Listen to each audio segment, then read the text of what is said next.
So Oracle and SAP ERP systems are generally highly complex systems with a number of different interfaces to surrounding systems, surrounding technologies, surrounding SaaS-based products. All these systems are required to work in harmony.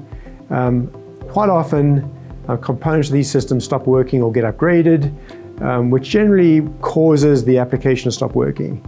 Within this ecosystem, we've got to make sure everything keeps functioning by developing interfaces, developing enhancements to products that allow the integration and the interoperability to continue to work as versions of surrounding technologies get upgraded and get changed.